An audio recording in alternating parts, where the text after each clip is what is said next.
جب بندے سے گناہ سرزد ہو جاتا ہے اور وہ معافی مانگ لیتا ہے تو اللہ کو وہ بندہ بڑا ہی اچھا لگتا ہے۔ انسان کے اندر چونکہ یہ دونوں چیزیں رکھی گئی ہیں تو کبھی کبھی اس سے گناہ بھی سرزد ہو جائے گا۔ نیکی اس کی عقل، اس کا فہم، اس کا ادراک، شریعت کی رہنمائی، انبیاء کی تعلیمات اسے بتائیں گی کہ وہ نیکی کے راہ پہ چلے، لیکن کبھی کبھی بائیں سمت سے جو خواہشات اور آرزو ہے وہ بھی اس کو گھیر لیں گی اور اچانک اس سے کبھی کوئی گناہ بھی ہو جائے گا۔ اور اگر اچانک اس سے کبھی گناہ ہو گیا، کبھی آنکھ بھٹک گئی، کبھی خیال بہک گئے، کبھی سوچ میں آوارگی آ گئی، کبھی زبان نے میلا لفظ بول دیا، تو پھر کیا ہے کہ پھر فوری معافی مانگ لے۔ مومن جب گناہ کرتا ہے تو ایسی کیفیت ہوتی ہے جیسے ابھی احد پہاڑ تلے آ گیا ہے،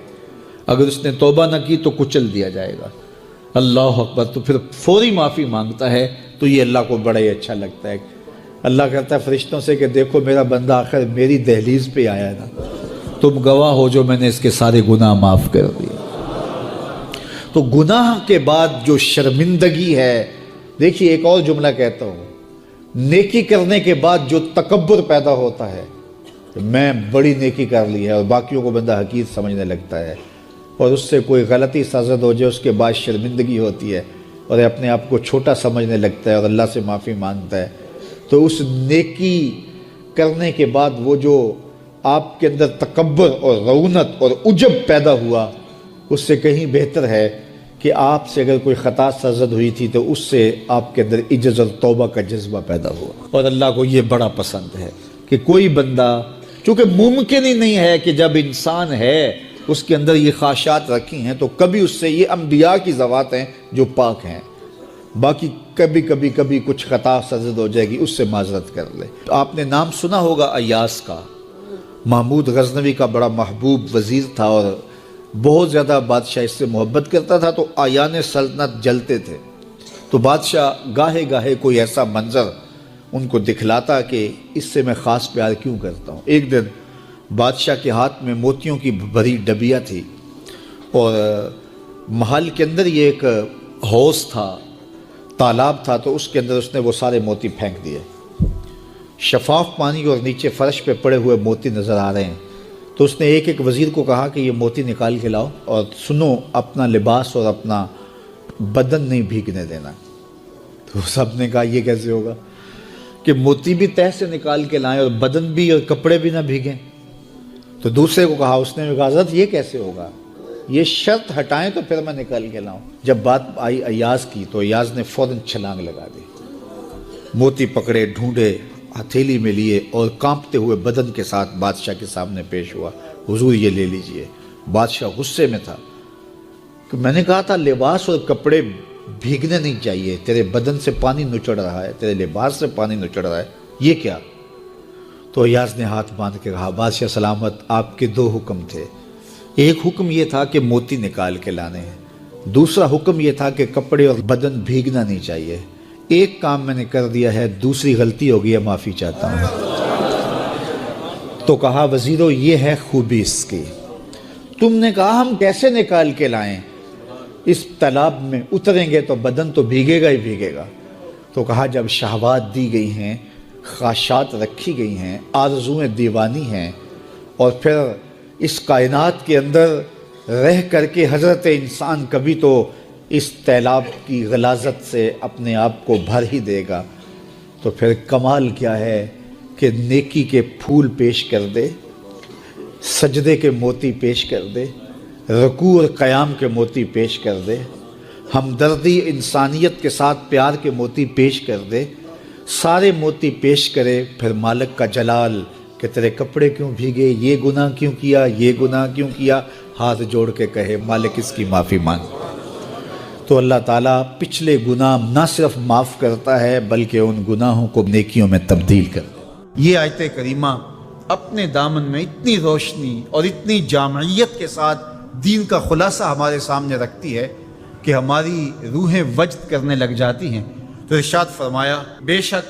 اللہ حکم دیتا ہے عدل کا، احسان کا اور قرابت داروں کے ساتھ حسن سلوک کا، اور منع کرتا ہے بے حیائی سے، منکرات سے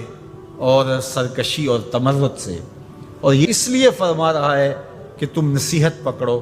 تاکہ تمہارے سینے ہدایت کے نور سے روشن ہوں اور منور ہوں۔ حضرت حسن بصری رضی اللہ تعالی عنہ فرماتے ہیں کہ اس آیت کریمہ میں اللہ نے کسی بھی امر خیر کو چھوڑا نہیں ہے، ساری خیر اس کا خلاصہ بطور حکم ہمیں ارشاد فرما دیا، اور پھر فرمایا کہ اللہ تعالیٰ جل شانہ نے کسی برائی کو نہیں چھوڑا جس سے ہمیں منع نہ کر دیا ہو۔ ابن عاشور نے لکھا ہے کہ جتنے بھی مفاسد ہیں، جتنے بھی گناہ ہیں، ان گناہ کی جڑ یہ تین چیزیں ہیں: بے حیائی، منکر اور باغی۔ اور ان تین چیزوں سے منع کر کے گویا سارا راستہ بند کر دیا گیا گناہ کا اور برائی کا،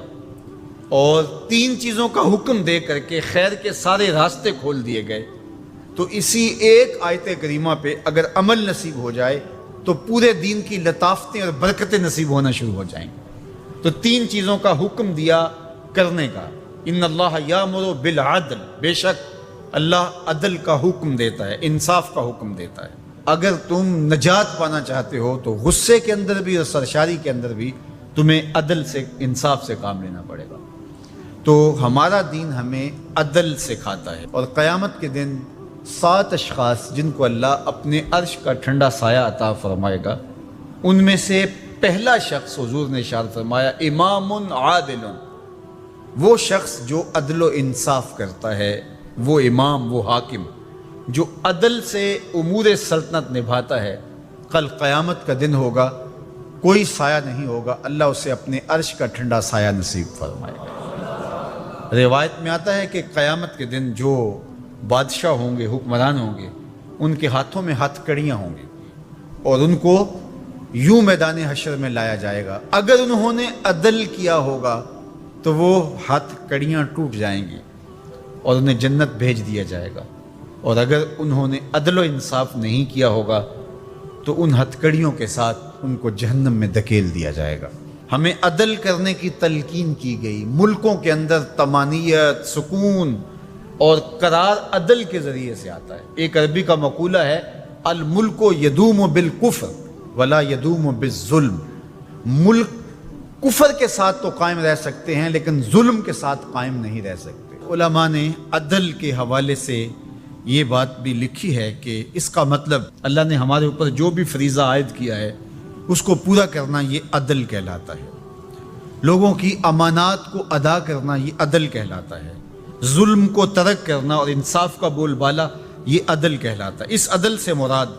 صاحب حق کو حق دینا ہے، جس کا جو حق ہے اس کو دینا یہ عدل کہلاتا ہے۔ اللہ جو ہمیں عدل کا حکم دیتا ہے، اس کا مطلب ہے ہمارے ذمے جس کا حق ہے، ہمارے باپ کا ہے، ہماری اولاد کا ہے،